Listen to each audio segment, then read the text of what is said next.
Hey everybody, my name is Mike Montgomery, and today I'm going to show you how to install a DIY Mr. Cool Mini Split air conditioner to both heat and cool your workshop, your garage, or your house. I'm also going to show you how to wire up a new breaker in the electrical panel, so stay tuned, let's get started on Modern Builds.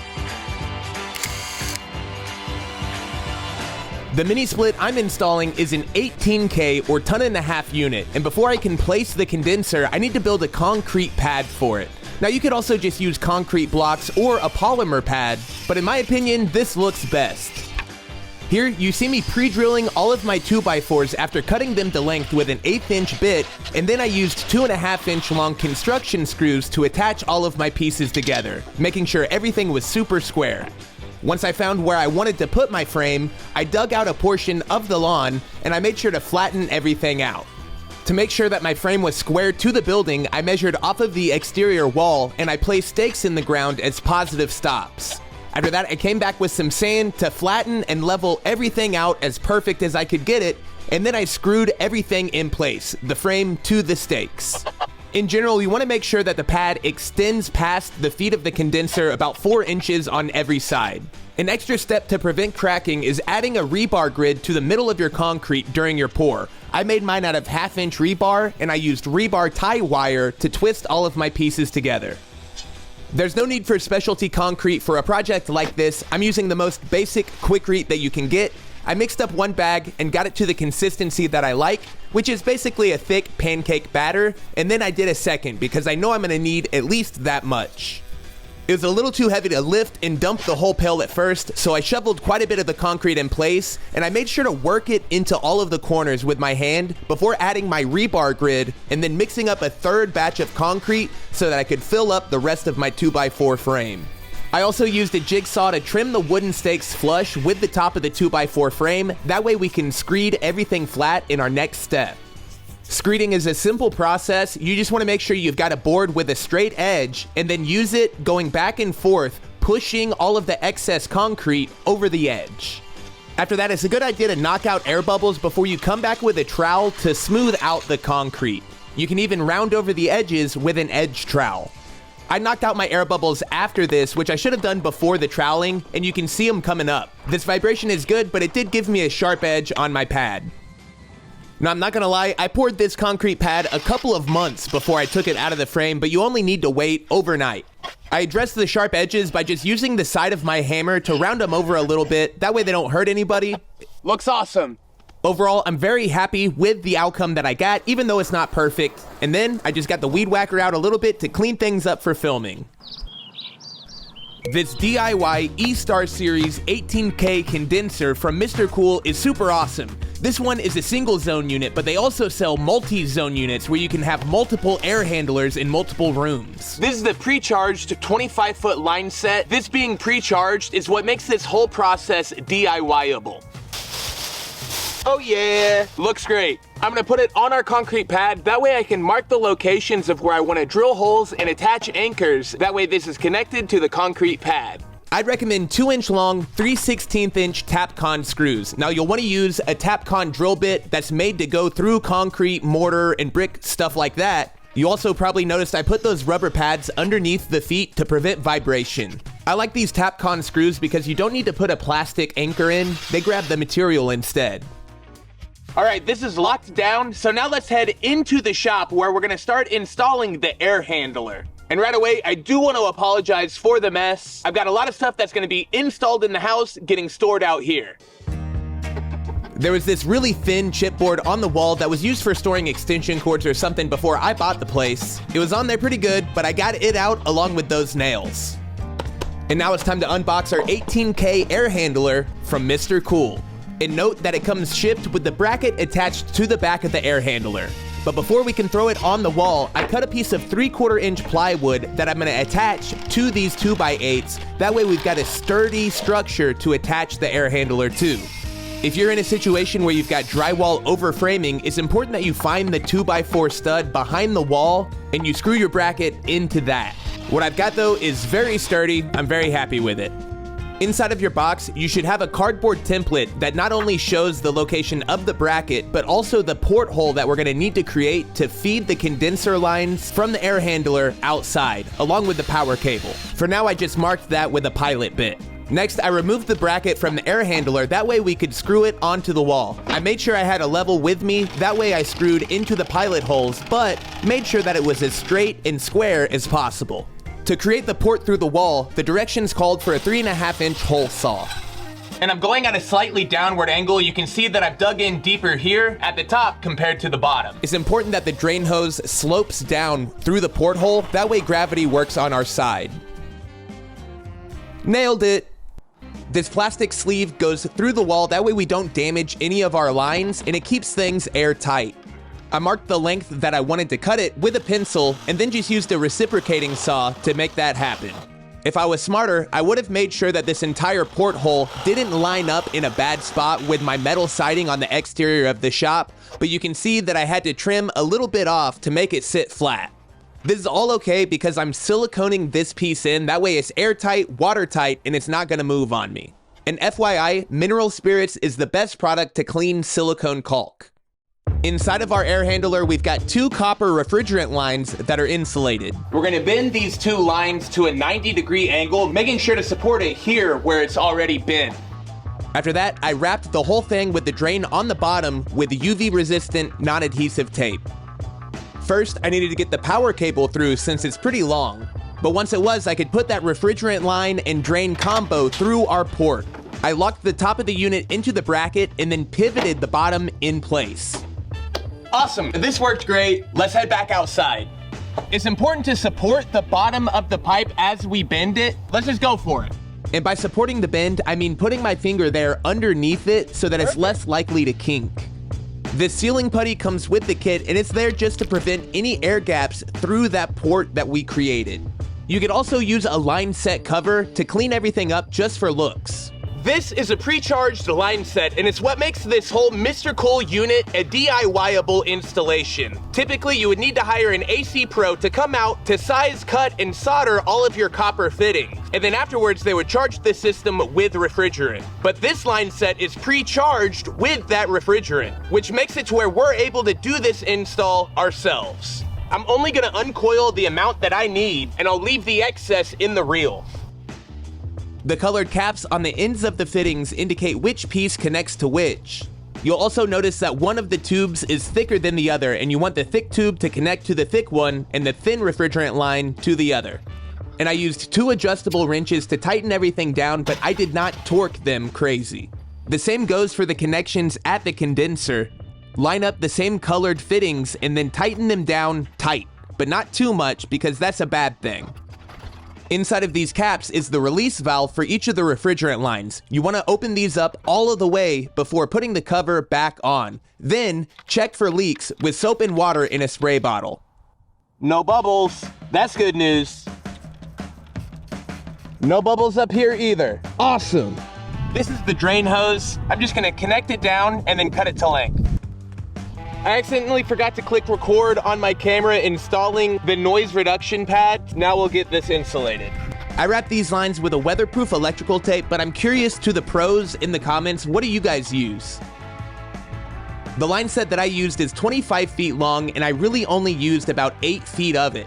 That means I had a pretty big coil to wrap behind the condenser. I think I did a pretty good job with that UV resistant tape, wrapping everything, the drain, the line set, and the power cable all in there. And now it's time to wire up the air handler to the condenser. Make sure you take this nut off of the connector before you feed the wire through the plate. That way you can use it on the other side of the plate to tighten everything down. The wires are just labeled 1, 2, and 3, and so are the fittings that they connect to, and then you've got a ground. The instructions couldn't be more foolproof.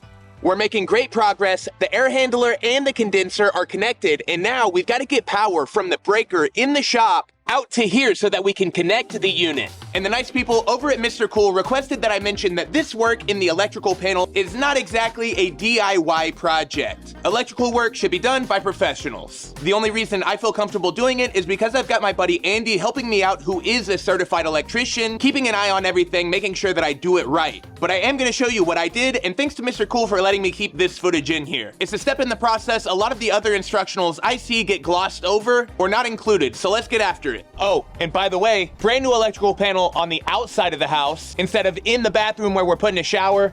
Big thank you, Andy. Looks awesome. We don't need to turn off the panel to the whole house. We'll just flip the breaker that feeds the shop. The unit's 220 or 240 volt, so we'll put in a new breaker right here where we've got 2 slots open. But first, I punched a hole through our box, that way we can feed our wire to the breaker, then I put it in place. So this is the wire that we're using. It's 10-2 Armor Light, and we need to take back some of the sheath. That way the leads are long enough to reach the breaker in the panel. But it's pretty easy to do. Just fold the conduit back on itself, and then untwist it a little bit until you can get some pliers in there to cut it to length. This little red bushing is just a protector to make sure that the sheath doesn't cut the wire and create a short, and then the cap connector just makes sure that the sheath no longer is able to move. So I've got about 100 feet of the metal clad cable. I'm gonna run this down the wall to our breaker panel while Andy's handling the spool. Oh yeah, and I'm breaking continuity here. I haven't gotten the air handler up in real time, but this is when Andy could help, so we're getting the electrical done. That screw down connector on the end of our armor light is what allows us to pass the wires through the panel and then screw it down with a nut, just like we did earlier on the condenser. Wiring up a new breaker is so easy. All you have to do is connect your ground wire to the grounding bar. After that, your black wire connects to the hot lead of one of the breakers, and then the white wire connects to the hot lead of the other breaker. These 2 breakers combine to create 220, 240 volts. Be sure to remove the metal to open up those new slots in your cover and then screw it in place. It's also a good idea to mark your new breaker while you're at it. Now let's go wire the other end of our connection.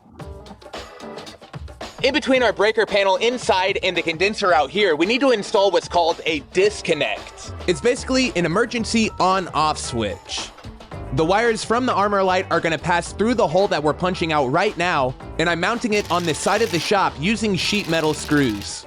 This is only going to be in place for a minute while I mark the location of this hole. That way I could come back with a jigsaw to cut it out. Using a hole saw that's the same size as what we punched out would be premium, but I didn't have one on me, and I didn't want to make a Home Depot run just for that. And this worked out fine. We've got the end of our cable here, and we're going to find how much we need. This much will get us to the hole in the disconnect, but I'm going to break my shielding up here. That way we have plenty of wire to connect everything. By now you probably know what to expect. I'm basically going to trim that shielding back, throw in one of these plastic bushings before I use a screw down connector that's going to feed through the wall, and then we'll tighten down a nut on the other side. The power coming from our breaker is going to go to the line, while these outside 2 points are the load points. And these are what you use to extend power to another device, like our AC. That's the thing with 220 volt power, is both the black and white line carry power. There's no neutral. This has 110, this has 110. Together, they make 220. Or at least that's how it makes sense to me. Correct me if I'm wrong. Just remember your line connector always goes to your panel and your load goes to the device. And then this piece is called a whip, and it's more of this same wire inside of a flexible outdoor conduit. I punched out a larger hole than I meant to, even though this conduit is a little bit wider than the other punch outs that we needed to make. I was luckily able to still get it to grab though. I'm pretty sure it doesn't matter since both of these lines carry power, but I did put the black wire with the black one and the red one with the white. Oh, and the ground with the other. All right, so now we're gonna knock out this piece so that we can get our wire through, making sure to take this nut off first. It's a good idea to screw down your connector before you trim your wires to length. That way, you don't make a mistake and cut them too short. Wiring this portion is just as easy as everything else. There's a terminal marked L1 and L2 for your hot lines, and then a space for your ground wire. After that, I put the inside cover of my disconnect along with the switch in place. Then I put the outside cover back on. I also put a few more clamps along the length of my armor light. After that, I put the USB smart controller inside of the air handler, and that's what makes this whole unit a smart home device. But I should note, it's not necessary. And now for the exciting part, let's turn the power back onto the shop and test out our installation. It's time for our moment of truth. Let's hope this thing powers on and works. Shout out again, Mr. Cool. Dun, dun, dun, dun. Super Bro! Yes! There's a basic test run lined out in the manual. I'm gonna run through that really quick. The directions say to switch the mode to cool and set it to the lowest possible setting, allowing that to run for 5 minutes, and then doing the same on heat on the highest setting. After that, you're good to go. I decided to screw my remote holder right next to the unit so I never lose it. We've got way more drain hose than we need, so I'm gonna go ahead and lay it here next to our pad and then cut it to length. Then I'm gonna make sure this is sloping down a little bit where I put my hose in. And I just kept everything in place for now with some rough concrete gravel. I've had a Mr. Cool unit in my house for about 2 years now, and one of the most convenient parts is how easy it is to clean out the filters. They just slide right out, then you can clean them with a blower or in your sink under running water and slide them right back in. If you have a mini split and you think it's not performing as well as it should, always make sure to clean those regularly. So there you have it, the Mr. Cool E-Star 18K DIY mini split. It's installed and it's heating this whole shop, which is crazy to think. This unit is rated to 800 square feet and this workshop is a little bit less than that, about 750. But if I'm gonna be honest, I really think that in a workshop or garage environment where you're not trying to climate control it like a house, instead you're just trying to keep the extremes away, you could even probably use a smaller condenser and air handler like a 12K, but I'm not sure about that. Let me know in the comments. The condenser unit itself hides that extra line set and electrical wire behind it really well. You could even make a cover that can slip over this as long as the air is able to pass through it, like I did on the last install at my place in Joshua Tree. I've also got a Mr. Cool trim kit coming in the mail to cover up this line coming out of the wall. It's not necessary, but it does make everything look nicer and it helps protect this seal from the elements. But it's already looking great and we'll do a little landscaping soon. At the end of the day, this mini split is going to be awesome for me while I'm building in here this winter, but more importantly, really great for whoever's owning or renting this property when I'm done renovating it. And I've got some custom woodworking to do, building out some closets and whatnot, so it'll be great being able to close up these doors, turn on a whole lot of lights so that the camera can see, and I'll still be able to be comfortable building. So one more big thanks to Mr. Cool for this unit and making this video possible. Be sure to follow the link down below to see the unit that I installed, and thanks again for watching. Have an awesome rest of your week, and we'll see you next time on Mike's First Flip. Whoa! It's Mike's First Flip. Nailed it.